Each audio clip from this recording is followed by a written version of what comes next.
今天来做经常在日剧里面出现的拿坡里意大利面，欢迎收看克里斯餐桌，我是 Chris。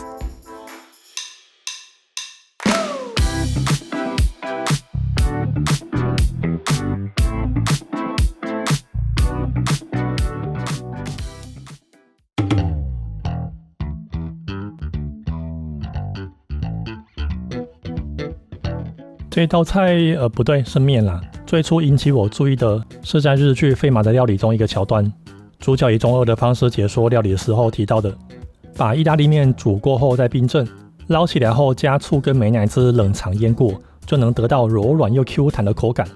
当今市面上要说到 Q 弹口感，不就是像入某这种标榜弹牙的面条吗？那你说要柔软还要 Q 弹，是在为难谁啊？总之我今天来做个实验，看真的有没有这么神奇，还是日剧演得太夸张。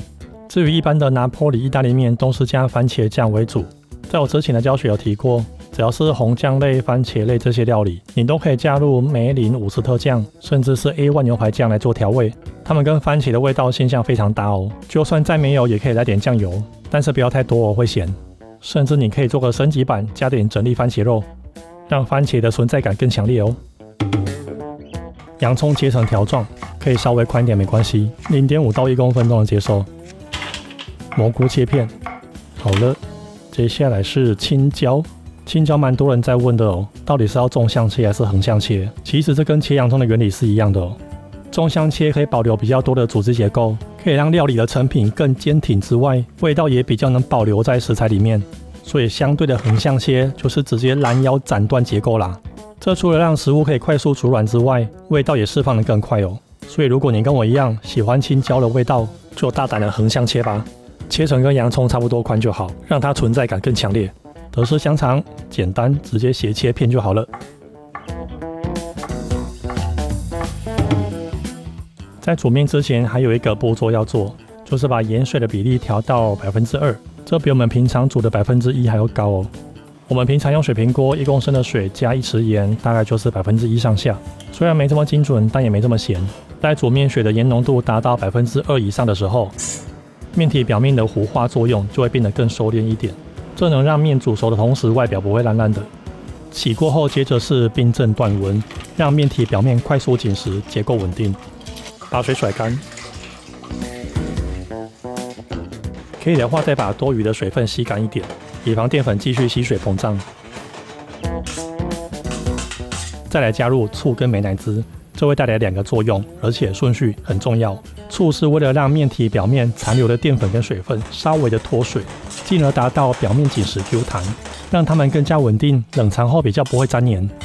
而美乃滋则是具有保湿及润滑双重功效，经过冷藏静置，可以让水分在分布得更均匀，达到外部 Q 弹、内部口感一致。所以只要你愿意，美乃滋也可以拿来敷脸。如果你说加油好吗？当然可以，但是单纯加油可能容易分离渗出，对保湿效果没这么全面。而美乃滋可以让醋的味道更滑顺不刺鼻，与后面的料理味道融合性更好。在冷藏30分钟的期间呢，我另外煮了1趴盐水加冰镇后的意大利面，我们就来比较看看这特殊处理过的面条到底有没有差别吧。首先是正常 1% 盐水的，就是平常那样子，就是那种由外至内由软到韧的口感。接下来是中二日剧的处理方式，好奇怪哦，再吃一口。这个有趣，两边各吃一口，差距非常明显。处理过的面条内部口感都是一致的，而外层好像包着一层 Q 弹的膜一样，这效果也太明显了吧。这个从推论到实践的过程真有趣，而且说明这部戏拍得很认真。但是话又说回来哦，你究竟要不要为了这盘面下这么多功，还是直上入谋吃最弹牙的口感呢？方法都告诉你了，花钱还是花时间，自己选吧。热锅热油，今天用的是平底锅，只是为了让你们看清楚锅里面的步骤而已。平常你要用铸铁锅还是中华炒锅炒都可以。等到表面起油纹，开始微微起烟的时候，下洋葱，火不要太大哦，我们得用点时间把洋葱炒出梅纳反应。所以如果洋葱切太薄的话，就很容易烧焦。慢慢炒到洋葱像这样子6成上色的时候，蘑菇跟青椒下来，不用急着翻炒哦，我们用半煎半炒的方式就可以了。煎主要是让它停留够久，有时间再单独一面完成梅纳反应。翻炒是为了让熟的均匀。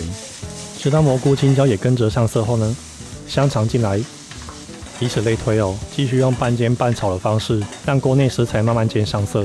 所以我们下锅的顺序就是大概依照水分的多寡，从洋葱、蘑菇青椒还有香肠，直到香肠也上色后，把食材往旁边拨，番茄酱进来，这边下的量大约是你吃面的汤匙3汤匙的量，再来几滴梅林或者伍斯特醋，这可以让酸香的风味更上一层哦。这时就可以把火开大一点，快速翻炒开来，让酱汁迅速接触高温的锅壁，产生梅纳反应。水分蒸发后，酱汁的量看起来就少一点了。这时带汤汁的番茄肉就可以进来了，1匙、2匙，差不多这样就好。保留点空间，如果觉得酱汁不够再加就好。继续炒开，把水分炒掉，又会产生出新的香气。胡椒可以先进来了，早点煮出味道。把刚刚浓缩又提炼再浓缩的食材加入水分煮成汤汁，而且煮面水里面有淀粉，可以帮助酱汁稍微浓稠一点点。但是如果你刚刚是用浓盐水煮面的话，这个水你必须得稀释哦，不然会太咸。而且不论如何你都要试味道，明白吗？直到水分收去一半，里面的酱汁很浓稠的时候，面进来，快速拌开。这道面它不是那种拌着酱汁在吃的面哦，它是呈现一种酱汁烧的比较干，香气比较浓烈，扒在面上面的样子。如果你酱汁太多的话，那就跟一般的番茄意大利面没两样了。持续炒到每个面条都有沾附到酱汁，而且也没有多余的酱汁溢出来的时候，如果你手上刚好有品质不错的发酵奶油，就可以在最后的步骤加点下去，快速搅拌均匀就好了，这可以增加香气。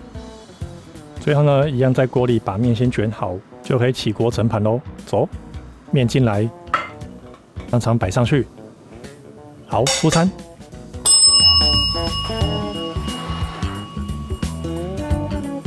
好啦，这就是很多知名日剧都会出现的拿坡里意大利面，而且面条还是复刻出中二料，而不是费马的料理中的做法。